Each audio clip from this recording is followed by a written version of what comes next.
रीवा की सियासत में इन दिनों बयानबाजी का दौर लगातार तेज होता जा रहा है। इसी कड़ी में सांसद जनार्दन मिश्रा ने अपने विरोधियों पर जबरदस्त पलटवार करते हुए चुनावी माहौल को और भी गरमा दिया है। एक जनसभा को संबोधित करते हुए उन्होंने विपक्षी नेताओं पर ऐसे तीखे तंज कसे जो अब राजनीतिक गलियारों में चर्चा का मुख्य विषय बने हुए हैं। अपने संबोधन में मिश्रा ने कहा कि मिट्टी, रेत और बालू खाने वाले, यहाँ तक कि डामर पीने का काम करने वाले लोग जब हम पर आरोप लगाते हैं तो हंसी आती है।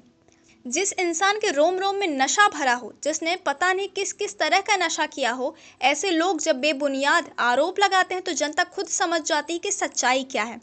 सांसद ने विपक्ष पर जनता को गुमराह करने का आरोप लगाते हुए साफ कहा कि रीवा की जनता सब कुछ देख रही है और आने वाले समय में सच और झूठ का फैसला वही करेगी। उन्होंने यह भी कहा कि विपक्ष के पास कोई ठोस मुद्दा नहीं है, इसलिए वे भ्रम फैलाने और बेबुनियादी आरोप लगाने का सहारा ले रहे हैं। मिश्रा का यह बयान सीधे सीधे विपक्ष पर प्रहार माना जा रहा है, जिसने चुनावी सरगर्मी को और ज्यादा बढ़ा दिया है। राजनीतिक जानकारों का कहना है कि सांसद के इस बयान ने माहौल में नई गर्माहट पैदा कर दी है और अब सबकी निगाहें विपक्ष की प्रतिक्रिया पर टिकी हुई हैं।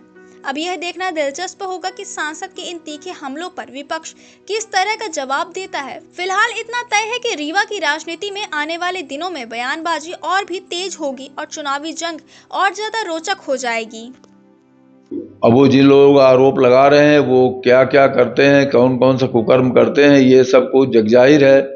और किन किन निकृष्टतम धंधों से लेकर के और जो भी कुछ भी हाथ में लगता है वो सब किया है उन्होंने। और मिट्टी खाने का, रेत बालू खाने का, डामर पीने का काम जिन लोगों ने किया है, कर रहे हैं, वही लोग आज इस तरह का आरोप लगा रहे हैं, जो बहुत ही ओछी मानसिकता है।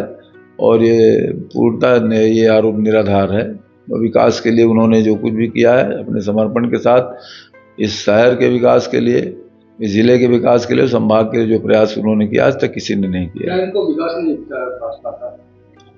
इनके दिमाग में वो फितूर सवार है कि किस तरह से अनाप शनाप आरोप लगा करके, ब्लैकमेल करके पैसे खाए जाएं, पैसे बनाए जाएं। वो इसी चश्मे से, पूरा राजनीति को इसी चश्मे से देखते हैं, ब्लैकमेलिंग के जरिए और षड्यंत्र के माध्यम से धनार्जन इनका एक केवल एकमात्र उद्देश्य है और बाकी कुछ नहीं है। कहते हैं रीवा सिटी को सिटी कहते हैं।